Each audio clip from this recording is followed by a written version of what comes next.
नमस्कार स्टूडेंट, स्वागत है आपका हमारे YouTube चैनल में। तो इस वीडियो में हम करेंगे एक्सरसाइज 4.1। लेकिन एक्सरसाइज 4.1 को स्टार्ट करने से पहले यहाँ पर जो बेसिक है ना हम उसको समझ लेते हैं।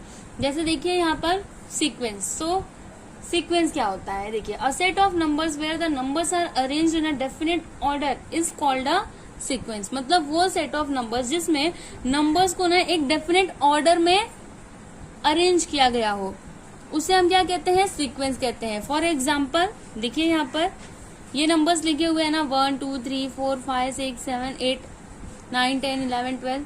तो ये देखिए कैसे एक ऑर्डर में है ना, तो ये क्या है? सीक्वेंस है। और फिर देखिए यहाँ पर 2 4 6 8 10 12 14 16, फिर यहाँ पर क्या आएगा? 18, फिर क्या आएगा? 20, है ना। तो देखिए इसको कैसे एक ऑर्डर में अरेंज किया गया है, तो ये क्या है? सीक्वेंस है। समझ में आ रहा है आपको? सीक्वेंस मतलब वो सेट ऑफ नंबर्स जिसमें नंबर्स को ना एक डेफिनेट ऑर्डर में अरेंज किया गया हो, उस सेट ऑफ नंबर्स को हम क्या कहेंगे? सीक्वेंस कहेंगे। अभी ये जो सीक्वेंस है ना, ये 2 टाइप्स के होते हैं। फर्स्ट है फाइनाइट सीक्वेंस एंड सेकेंड है इनफिनिट सीक्वेंस। तो फाइनाइट सीक्वेंस मतलब क्या? देखिए वो सीक्वेंस जिसमें ना लिमिटेड नंबर्स होते हैं। जैसे देखिए यहाँ पर डॉट डॉट है, क्या देखिए इसके आगे डॉट डॉट नहीं है, बस इतने ही नंबर्स है, जो भी है बस इतने ही है। तो ये क्या है? फाइनाइट सीक्वेंस है। वैसे ही यहाँ पर देखिए ये पूरा 3 का टेबल है 30 तक, 3 10 30, ठीक है। तो बस यहीं तक है, इसके आगे अभी ये नहीं होने वाला क्योंकि देखिए डॉट डॉट डॉट नहीं है ना, इट मीन्स ये फाइनाइट सीक्वेंस है। अब यहाँ पर नेक्स्ट आता है इनफिनिट सीक्वेंस। तो ये क्या होता है? देखिए वो सीक्वेंस जो फाइनाइट सीक्वेंस ना हो, वो क्या है? इनफिनिट सीक्वेंस है। जैसे देखिए यहाँ पर, और इसमें ना जो नंबर्स होते हैं वो कैसे होते हैं? अनलिमिटेड, मतलब उनका कोई लिमिट नहीं होता है। देखिए यहाँ पर क्या है? डॉट डॉट डॉट, मतलब ये आगे ऐसे बढ़ते जाएगा, ठीक है। तो ये क्या है? इनफिनिट सीक्वेंस है। वैसे ही यहाँ पर देखिए 4 8 12 16 20 24, फिर यहाँ पर क्या आएगा? 28 आएगा, फिर यहाँ पर 32 आएगा। मतलब ऐसे करके ये आगे बढ़ते जाएगा, ये कहीं पे भी रुकने वाला नहीं है। तो इसका मतलब क्या हुआ? ये क्या है? इनफिनिट सीक्वेंस है, ठीक है। अब यहाँ पर नेक्स्ट आता है ज्योमेट्रिक प्रोग्रेशन। तो ये क्या होता है? देखिए यहाँ पर ये डेफिनेशन लिखा हुआ है, इसको हम पढ़ेंगे ना तो हमें समझ में आएगा कि ज्योमेट्रिक प्रोग्रेशन क्या होता है। A sequence is said to be a geometric progression if Tn+1 upon Tn is equal to constant. क्या लिखा है यहाँ पर कि देखिए आप किस सीक्वेंस को ज्योमेट्रिक प्रोग्रेशन कह सकते हैं? क्या दिया यहाँ पर? देखिए Tn+1 अपॉन Tn क्या हो? कांस्टेंट हो, तो उसे हम क्या कहेंगे? ज्योमेट्रिक प्रोग्रेशन कहेंगे। अभी हम एग्जांपल के थ्रू समझेंगे जिससे आपको एकदम क्लियरली सब कुछ समझ में आ जाएगा, ठीक है। और ये जो होता है ना Tn+1 अपॉन Tn, इसे हम क्या कहते हैं? कॉमन रेशियो, और इसे हम डिनोट करते हैं R से, ठीक है। तो चलिए हम एक एग्जाम्पल के थ्रू समझ लेते हैं कि ये ज्योमेट्रिक प्रोग्रेशन को कैसे आप फाइंड आउट कर सकते हैं कि वो जो दिया गया सीक्वेंस है वो ज्योमेट्रिक प्रोग्रेशन है या नहीं है। तो देखिए यहाँ पर ये सीक्वेंस लिखा हुआ है 2 8 32 128 512, ऐसे करके लिखा हुआ है, ठीक है। तो ये क्या हो जाएगा? T1 हो जाएगा, जिसे हम A भी कहते हैं। फिर यहाँ पर T2 क्या हो जाएगा? बताइए, 8, और T3 हो जाएगा 32, और T4 क्या हो जाएगा? 128, एंड T5 क्या होगा? 512, ठीक है। अब आपको इसमें ये फाइंड करना है कि ये ज्योमेट्रिक प्रोग्रेशन है या नहीं है। तो मैंने आपको क्या बोला था कि अगर Tn+1 upon Tn is equal to constant रहे तो फिर वो जो सीक्वेंस दिया है वो ज्योमेट्रिक प्रोग्रेशन है, अदरवाइज नहीं है, ठीक है। तो यहाँ पर देखिए हम यहाँ पर लिखते हैं Tn+1 अपॉन Tn।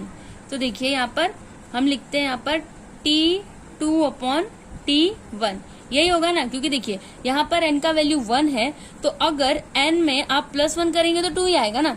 अभी T2 कितना है? 8 है, T1 कितना है? 2 है, तो 2 1 से 2, 2 4 से 8, मतलब यहाँ पर क्या आया? 4 आया। अब यहाँ पर आप फाइंड कर लीजिए T3 अपॉन T2। तो T3 कितना है 32 है और T2 है 8। तो 8 1 सा 8, 8 4 सा 32, मतलब यहाँ पर भी कितना आया 4 आया। वैसे ही यहाँ पर आप T4 और T3 लिखिए। T4 है 128 और T3 है 32। डिवाइड करिए, कितने बार में कटेगा 4, तो यहाँ पर क्या आया 4 आया। वैसे ही अगर आप यहाँ पर ये फाइंड करेंगे, देखिए T5 upon T4 is equal to 512 upon 128, तो ये भी कितने टाइम में जाएगा 4 टाइम में ही जाएगा। तो कितना आया यहाँ पर 4 आया। तो देखिए यहाँ पर Tn+1 अपॉन Tn, मतलब यहाँ पर ना कॉमन रेशियो क्या आ रहा है, कांस्टेंट आ रहा है ना। देखिए यहाँ पर भी 4, यहाँ पर भी 4, यहाँ पर भी 4, यहाँ पर भी 4, मतलब ये सीक्वेंस क्या है, ज्योमेट्रिक प्रोग्रेशन है।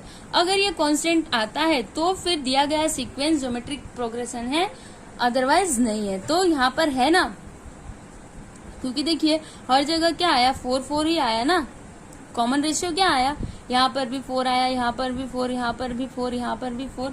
इट मीन्स ये सीक्वेंस ज्योमेट्रिक प्रोग्रेशन है।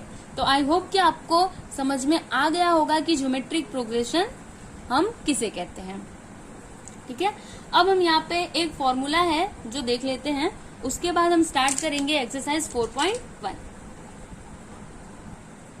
ये देखिए यहाँ पर अगर क्वेश्चन में आपसे बोले कि जनरल टर्म या फिर nth term of a GP, मतलब जो ज्योमेट्रिक प्रोग्रेशन है उसका आप nth टर्म बताओ, तो फिर आप कैसे निकालेंगे। देखिए ये होता है इसका formula Tn is equal to AR power n-1। समझ में आया आपको क्या होता है फॉर्मूला, आप इसको याद रखिएगा। बाकी का एक्सरसाइज आप बहुत ही आसानी से कर सकते हो, बस आपको ये फॉर्मूला ध्यान में रखना है। ठीक है, A मतलब तो आपको पता है T1 होता है, और R मतलब जो हम कॉमन रेशियो निकालते हैं ना वो हो जाता है R, और N मतलब जो nth टर्म, जैसे अगर आपको बोले कि T6 आप फाइंड करो तो फिर यहाँ पर N का वैल्यू क्या हो जाएगा 6 हो जाएगा। ठीक है, तो ये आप फॉर्मूला याद रखिएगा। अभी हम स्टार्ट करते हैं exercise 4.1।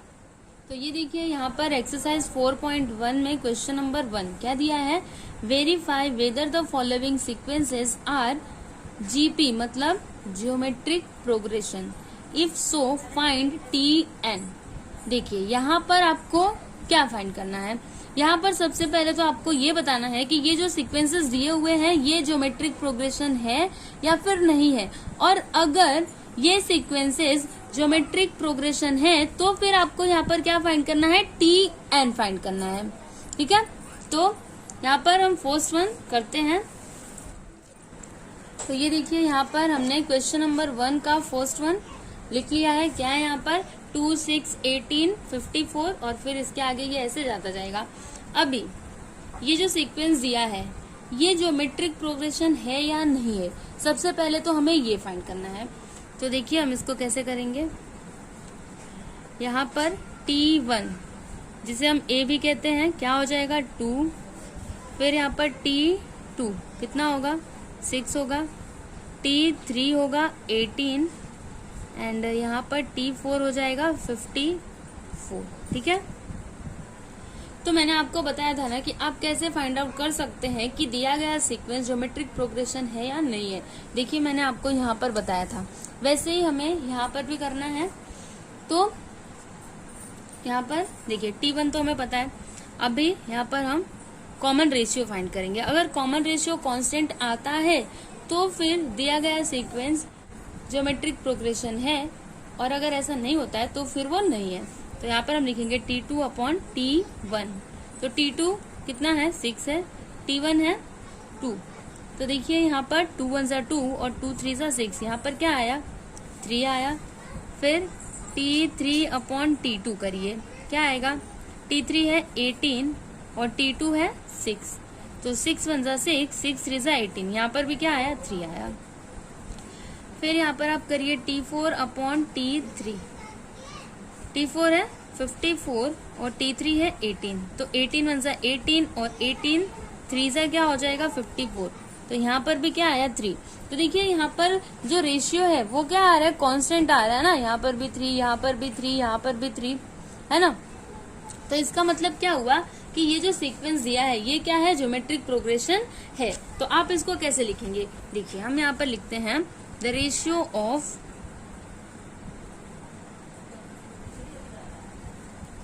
Given sequence is constant,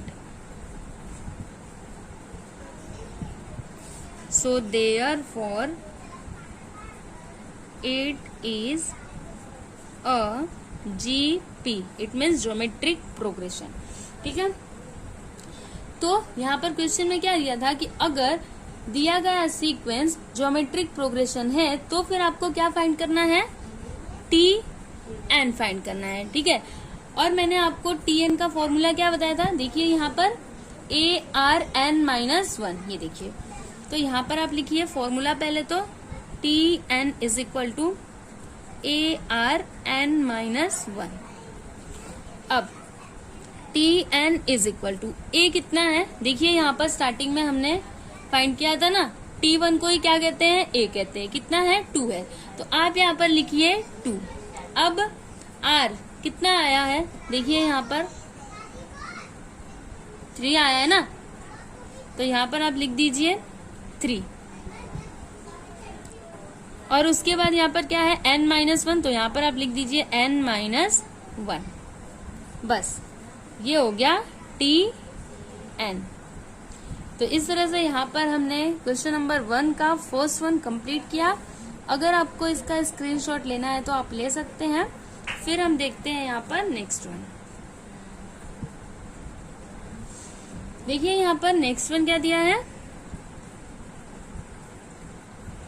1 - 5 25 -125।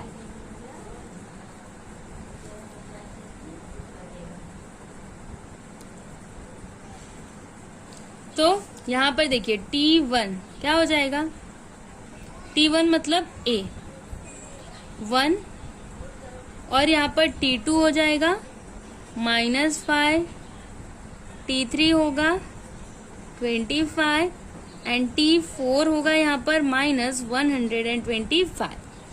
अब हम यहाँ पर क्या फाइंड कर लेते हैं, रेशियो। अगर रेशियो कांस्टेंट आता है तो फिर ये सीक्वेंस ज्योमेट्रिक प्रोग्रेशन होगा, अदरवाइज नहीं होगा। तो यहाँ पर हम लिखते हैं T2/T1 is equal to, T2 कितना है, देखिए यहाँ पर -5 है और T1 है 1, तो यहाँ पर क्या आया, -5 आया। फिर यहाँ पर T3 अपॉन क्या लिखते हैं हम, T2 लिखते हैं। T3 कितना है, देखिएगा यहाँ पर 25 और T2 है -5, तो 5 × 5 और 5 × 5 = 25, तो यहाँ पर क्या आया, -5 आया।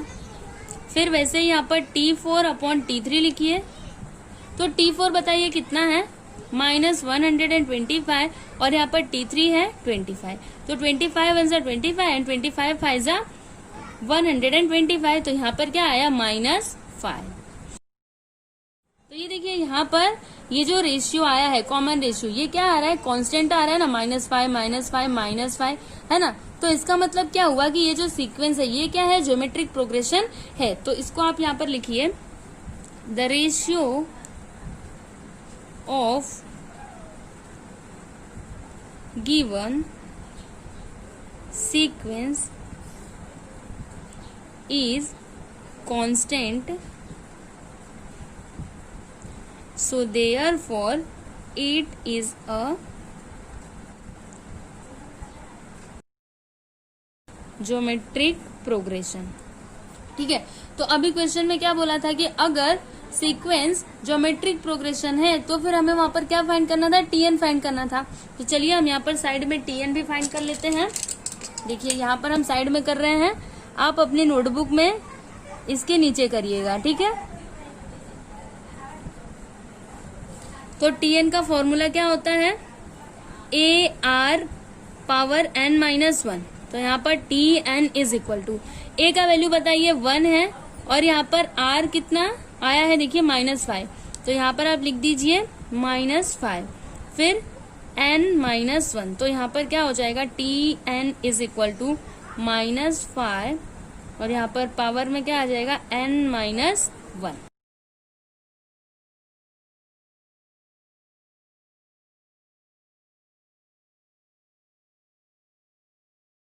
ठीक है, तो ये देखिए यहाँ पर हमने सेकेंड वन भी कंप्लीट किया। अगर आपको इसका स्क्रीनशॉट लेना है तो आप ले सकते हैं। अब देखिए यहाँ पर थर्ड वन क्या दिया है, √5, फिर यहाँ पर है 1/√5, फिर यहाँ पर है 1/5√5, फिर यहाँ पर ऐसे ही दिया हुआ है। तो देखिए यहाँ पर T1 क्या हो जाएगा √5, T2 क्या होगा यहाँ पर 1/√5 एंड T3 1/5√5 और यहाँ पर T4 क्या होगा 1/25 और √5। ठीक है, तो सबसे पहले हम ये फाइंड करते हैं कि ये जो सीक्वेंस दिया हुआ है ये ज्योमेट्रिक प्रोग्रेशन है या नहीं है। तो देखिए हम यहाँ पर लिखेंगे T2/T1। तो बताइए T2 कितना दिया है, देखिए 1/√5, तो यहाँ पर आप लिखिए 1/√5। फिर यहाँ पर अपॉन में क्या है T1 है ना, तो अपॉन में आप लिखिए T1, T1 मीन्स √5।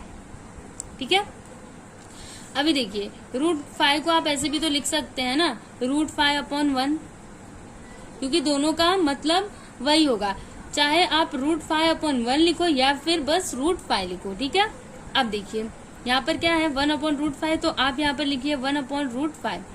अब देखिए ये किस में है, डिवाइड में है ना, ये √5/1, तो इसको आप क्या करिए मल्टीप्लाई में करिए, और जब आप इसको मल्टीप्लाई में करेंगे ना तो ये क्या हो जाएगा, उल्टा हो जाएगा। जैसे 1 जो है ना वो ऊपर चला जाएगा और √5 नीचे आ जाएगा। देखिए कैसे 1/√5, समझ में आया आपको। देखिए अगर डिवाइड दिया रहता है तो जब हम उसको मल्टीप्लाई में करते हैं ना तो वहां पर क्या होता है कि जो डिनोमिनेटर होता है वो न्यूमरेटर हो जाता है और जो न्यूमरेटर होता है वो डिनोमिनेटर हो जाता है। तो यहाँ पर देखिए वैसा ही हुआ है। अब 1 1 जा 1 और यहाँ पर देखिए √5 इंटू √5 क्या हो जाएगा यहाँ पर 25, क्योंकि 5 5 जा क्या होता है 25। और यहाँ पर अगर आप 25 को रूट के बाहर निकालेंगे तो यहाँ पर क्या आएगा 5 आएगा, तो यहाँ पर क्या आ जाएगा 1/5। ये हो गया। उसके बाद हम यहाँ पर फाइंड करते हैं T3/T2। तो T3 कितना है बताइए, यहाँ पर देखिए 1/5√5 और T2 है 1/√5। तो यहाँ पर क्या है 1/5√5। अभी देखिए ये डिवाइड में है ना, तो यहाँ पर आप इसको मल्टीप्लाई में कर दीजिए। तो जब हम मल्टीप्लाई में करेंगे तो यहाँ पर क्या होगा, ये जो √5 है ये ऊपर आ जाएगा और 1 नीचे आ जाएगा। अब देखिए यहाँ पर √5 से √5 कैंसिल हो जाएगा, फिर यहाँ पर क्या बचेगा 1/5। ये हो गया। उसके बाद अब हम यहाँ पर फाइंड कर लेते हैं T4/T3। तो यहाँ पर देखिए T4 1/25√5 अपॉन में क्या आएगा T3 कितना है 1/5√5। अब 1/25√5 इंटू, देखिए ये डिवाइड में है, जब आप इसको मल्टीप्लाई में करेंगे तो क्या होगा, ये 5√5 ऊपर चला जाएगा और नीचे क्या आएगा 1 आएगा। अभी देखिए यहाँ पर √5 से √5 कैंसिल हो जाएगा और 5 1 5 5 5 25, मतलब यहाँ पर क्या आएगा 1/5। तो यहाँ पर आप देख सकते हैं कि ये जो रेशियो आया है ये क्या है, कांस्टेंट है ना। देखिए यहाँ पर भी 1/5, यहाँ पर भी और यहाँ पर भी, हर जगह क्या आया 1/5 ही आया है। तो इसका मतलब क्या हुआ कि ये जो सीक्वेंस दिया है ये क्या है, ज्योमेट्रिक प्रोग्रेशन है। तो आप यहाँ पर लिख दीजिए the ratio of given sequence is constant, so therefore it is a GP, it means geometric progression। तो अब भी हमें क्या फाइंड करना होगा Tn। तो इसका फॉर्मूला क्या है AR⁻n-1। अब Tn is equal to A, बताइए यहाँ पर A कितना है √5 है, तो √5 हमने लिखा, R कितना है 1/5, तो यहाँ पर आप लिखिए 1/5, फिर n-1 लिख दीजिए यहाँ पर n-1। ठीक है, तो यहाँ पर हमने ये थर्ड वन भी कंप्लीट किया। उसके बाद यहाँ पर फोर्थ वन क्या दिया है,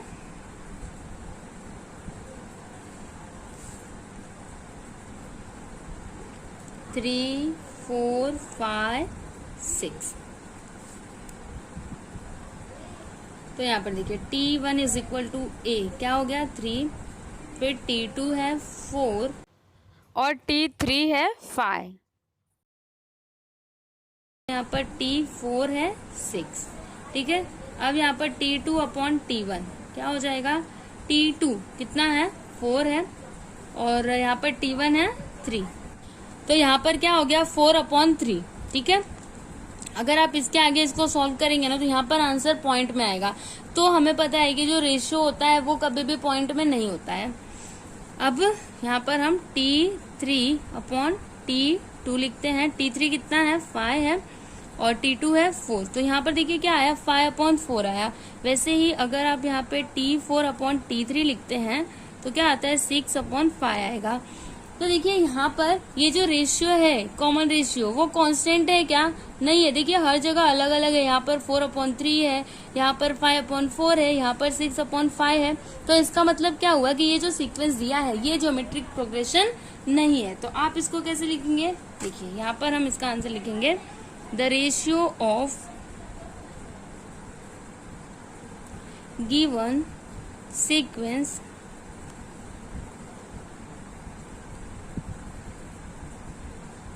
is not constant,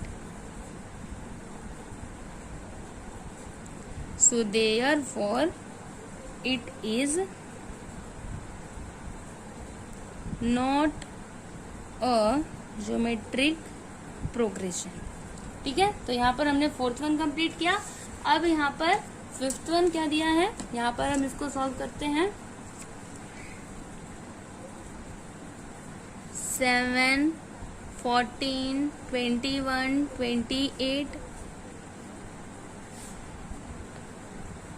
तो यहाँ पर देखिए T1 मतलब A क्या हो जाएगा 7, T2 क्या हो जाएगा 14, T3 क्या हो जाएगा 21 एंड T4 क्या हो जाएगा 28।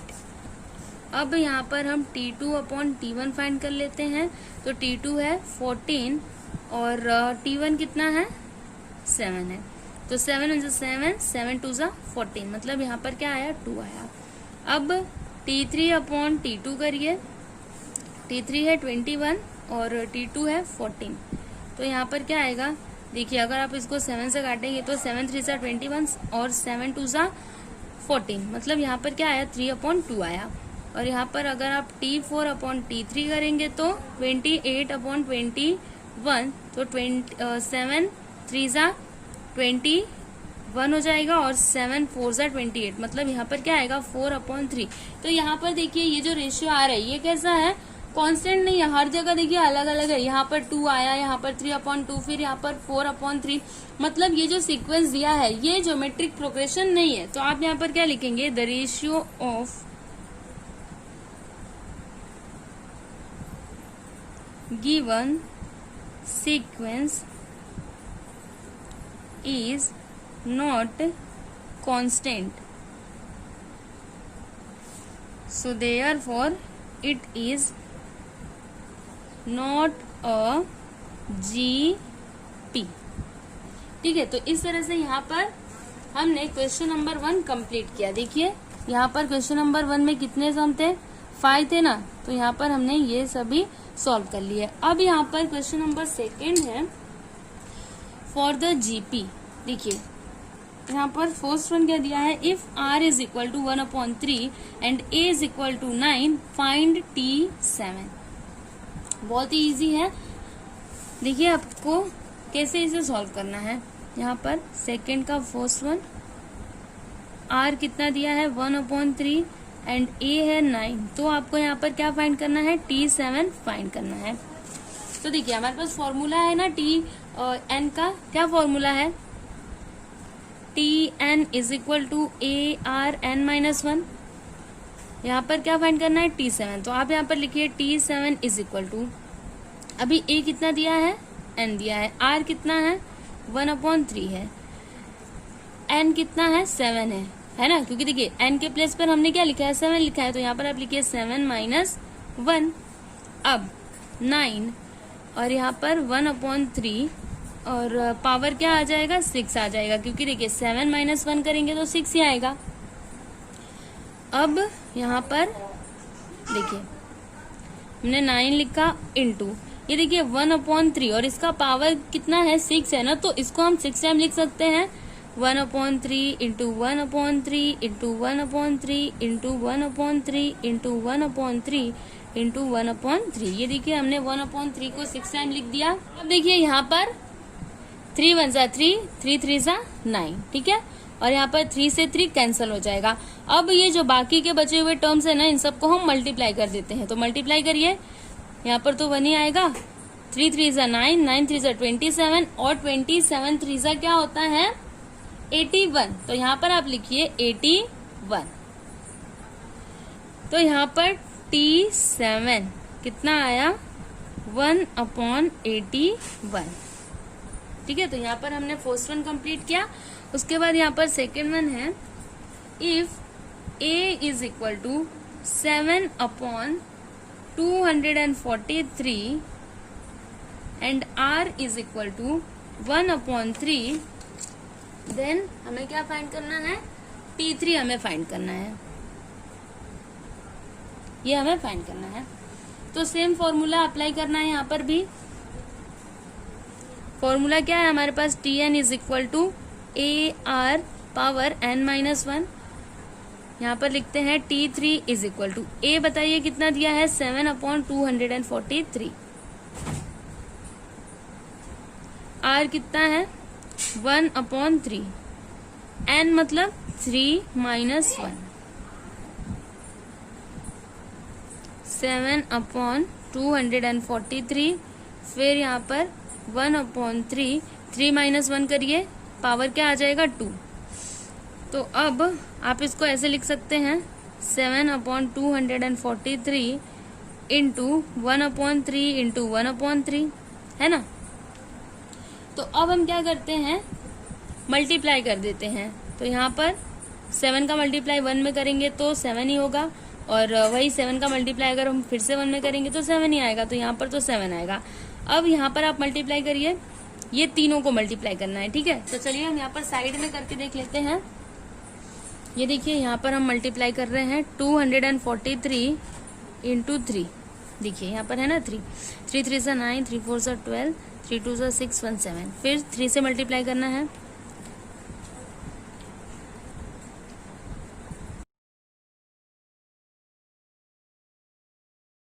तो यहाँ पर कितना आया 2187, ठीक है।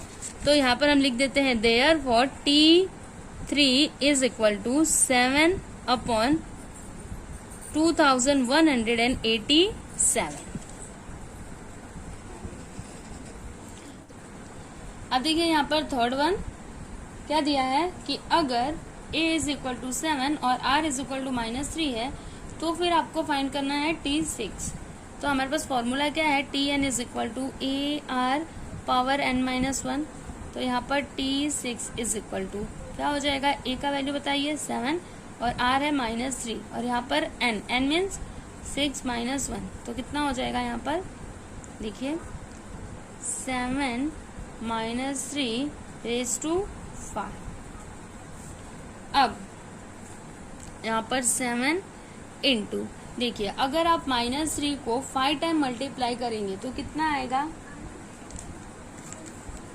देखिए हम यहाँ पर ना इसको सबसे पहले तो 5 टाइम लिखते हैं, -3 इंटू -3 इंटू -3 इंटू -3 इंटू -3, 1 2 3 4 5। अभी आप मल्टीप्लाई करिए, देखिए 3 3 सा 9, 9 3 सा 27, 27 3 सा 81 और 81 3 सा क्या हो जाएगा 243। तो यहाँ पर आप लिखिए 243। अभी आप बताइए यहाँ पर माइनस आएगा कि प्लस आएगा। देखिए यहाँ पर minus minus plus, plus minus minus, minus minus plus, plus minus minus, मतलब यहाँ पर क्या आएगा, माइनस आएगा। अभी आप मल्टीप्लाई करिए, 7 3 से 21, फिर कैरी आ जाएगा 2, 7 4 से 28 प्लस 2 30, 30 का 0, 3 आ गया कैरी, 7 2 से 14 प्लस 3 17, और यहाँ पर आ जाएगा माइनस। तो यहाँ पर आप लिख दीजिए therefore T6 is equal to 1701। ठीक है, तो यहाँ पर हमने थर्ड वन कंप्लीट किया। उसके बाद से यहाँ पर फोर्थ वन है, if A is equal to 2/3 and T6 is equal to 162, then हमें यहाँ पर R फाइंड करना है। तो इसमें भी सेम फॉर्मूला ही लगेगा। फॉर्मूला क्या है, Tn is equal to AR⁻n-1।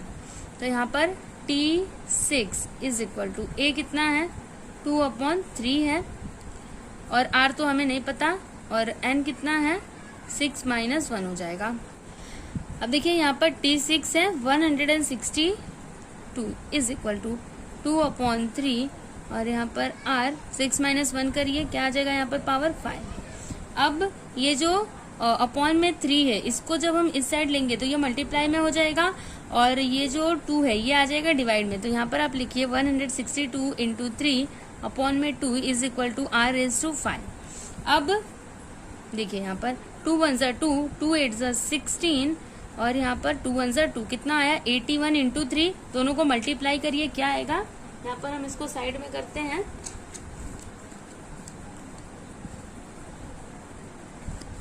देखिए 81 into 3 is equal to R⁵5। 3 1 ज़ा 3 और 3 8 ज़ा 24 इज इक्वल टू R⁵5। तो यहाँ पर हम क्या करते हैं ना, 243 का फैक्टर निकालते हैं।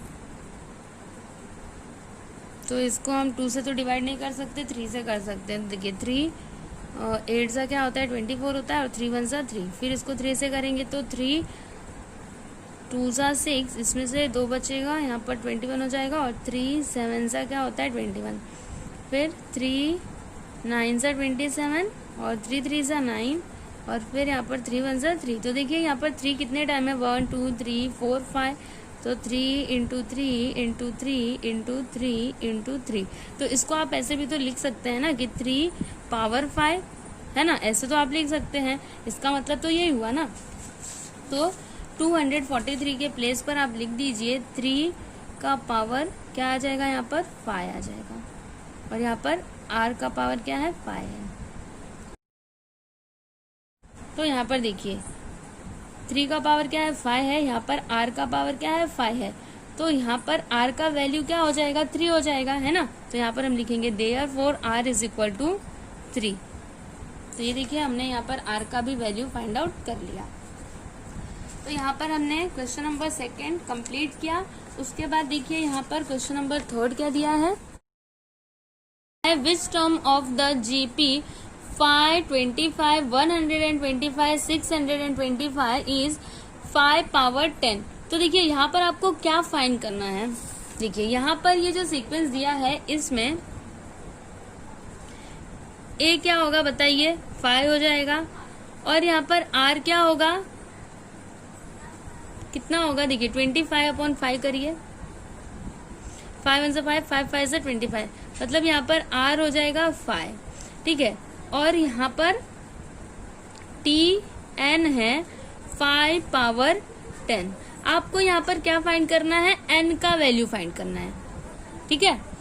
तो इसमें हम कौन सा फॉर्मूला लगाएंगे, nth टर्म वाला, मतलब Tn is equal to AR⁻n-1।